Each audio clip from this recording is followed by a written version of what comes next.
In the Himalayan foothills of northern India, the sounds of Tibet drift through the cool air. A monastery reverberates to the rhythms of a distant homeland across the snowy mountains.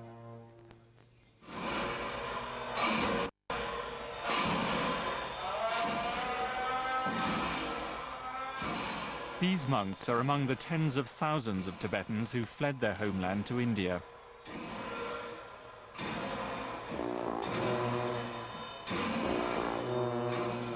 In exile in Dharamshala, they've kept up the ancient traditions of Tibet's Buddhist religion. Theirs is a unique form of Buddhism. The faithful see a universe inhabited by a myriad spirits, good and evil. Spirits like those that inhabited the Tibetan world long before Buddhism itself arrived.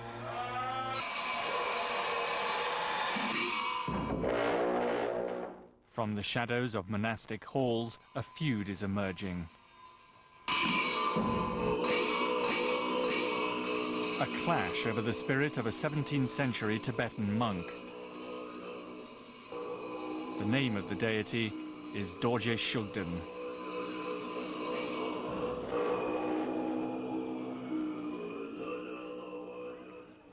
The bustling town of Dharamshala is the seat of Tibet's government in exile. A mecca for Westerners, seekers of spiritual peace, supporters of the Tibetan cause. The prayer wheels turn. Refugees dream that they or their children might one day see their homeland freed from Chinese rule. The feud erupted here at a top Buddhist academy. One evening in February last year, a senior abbot who'd attacked worship of Dorje Shugden as heresy was in his room translating scriptures.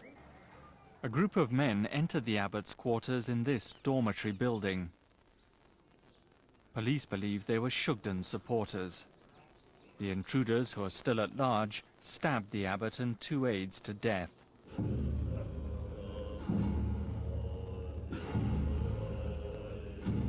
The monk holding the abbot's body was the first on the scene.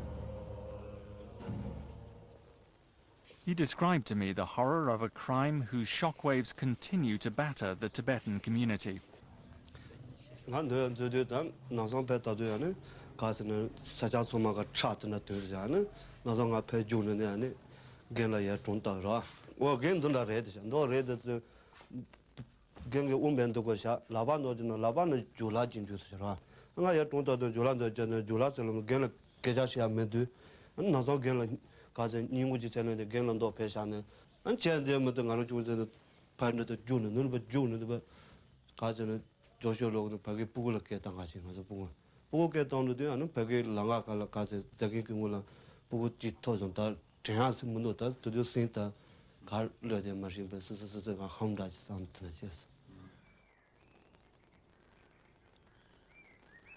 In his private quarters, close to where the monks were butchered, sits Tibet's God King, the Dalai Lama.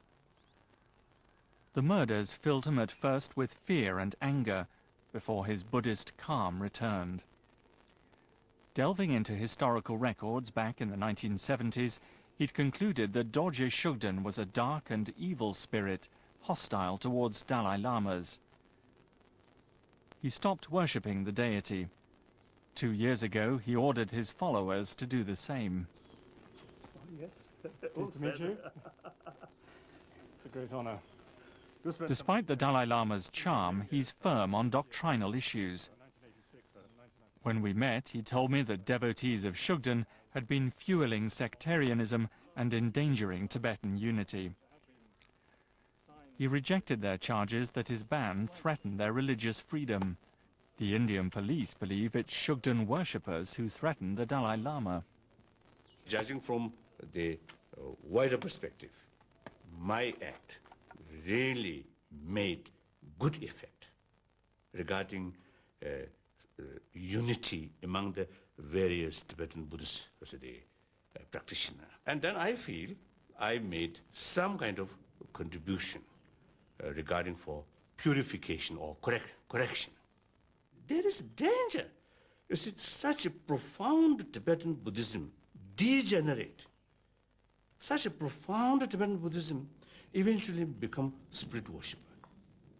He criticized those refusing to give up their devotion to Dorje Shugden. Judging from their way of thinking and way of acting.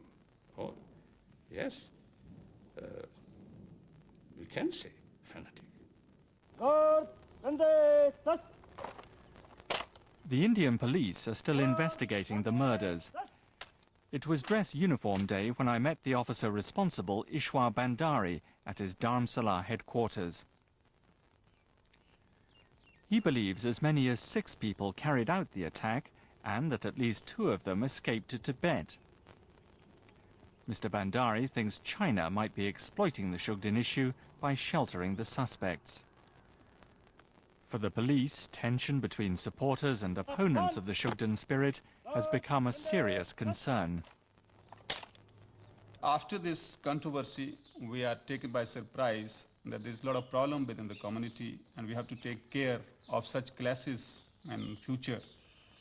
And particularly the security of His Holiness. We are quite concerned because of this controversy. It has given new dimension and we have to put more resources and more people for his security.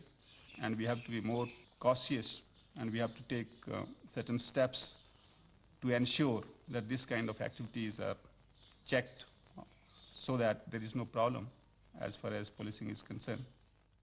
To find Dorje Shugden's followers, we travelled from Dharamshala to Bailakuppe, home to more than 5,000 Tibetan monks. Here in a jungle clearing is Sera Monastery, one of the great centres of Tibetan Buddhist learning, a piece of Tibet transplanted into an alien land. The unaccustomed heat exacted a heavy toll on the lives of the monks who built it.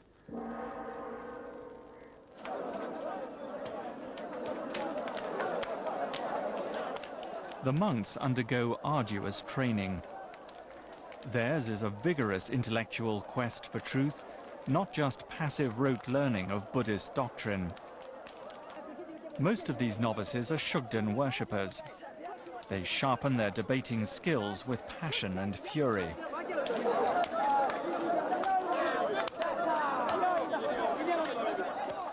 In their theological struggle with the Dalai Lama, they're proving hard to defeat. Monsoon storm clouds gather over one of Sera Monastery's biggest colleges, Pomra, a bastion of resistance to the Dalai Lama's ban. Here there's a shrine dedicated to Dorje Shugden. On display are a crown and silk robes for the spirit's use. Dorje Shugden's devotees belong to the same Buddhist tradition as the Dalai Lama. This makes their defiance of his orders all the more potent. Nyawam Namgyal is the most senior monk here. He was one of the Dalai Lama's bodyguards during the God King's flight from Tibet in 1959. Nyawang believes that Dorje Shugden helped him to escort the Dalai Lama to safety. He can't understand why he's now a heretic in the Dalai Lama's eyes.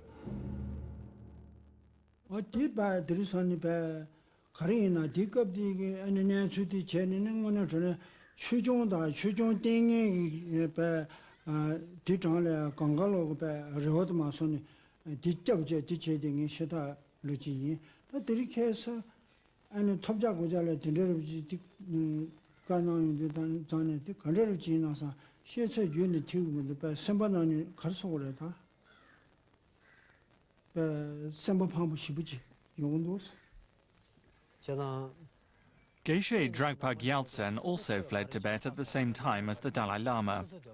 Then a baby stuffed in a saddlebag, now Dragpa is the charismatic leader of a pro-Shugden campaign.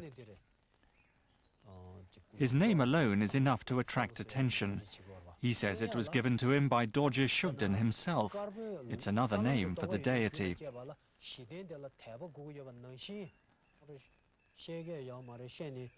The police have listed Dragpa as a suspected accomplice in last year's murders, a crime he says he had nothing to do with. He believes the ban on Shugden is divisive. We have a lot of compulsion from our friends and other supporters who are saying that this ban is completely like a totalitarian policy, and that you should reject, the Tibetan leadership. You should proclaim yourself as an independent entity, etc. And these sympathizers with good intention, they say that if you do this, your stand will become very clear. It will be much more easier to generate support for your stand. But so far we have resisted it because we want this split to heal. We want Tibetans to become united again under the leadership of His Holiness, But it could become a formal split. Well, this is in the hands of His Holiness the Dalai Lama and the hands of his Tibetan advisors in the private office. Whether this will lead to a split or not, it's in their hands. It's not in our hands.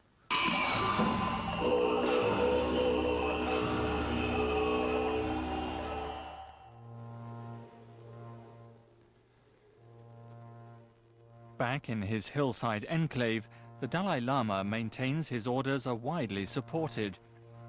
Despite evidence that China is encouraging the Shugden cult within Tibet itself, he believes that even in his homeland there's overwhelming approval for his ban. At the beginning, they also have some, doubt about my approach of non-sectarian. Now they have 100% belief or trust. It's a Dalai Lama's, the position or persuasion of non-sectarian. It's truly, genuine. So this is the one way, the little disturbance voice come here, but one way, big sort of inspiration also I'm receiving. So quite well balanced.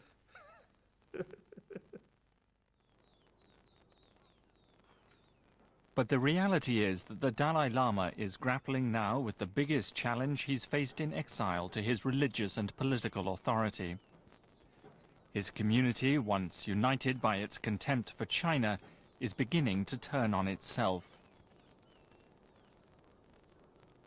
For the Nobel Peace Prize winner, this is likely to be a long and possibly dangerous struggle.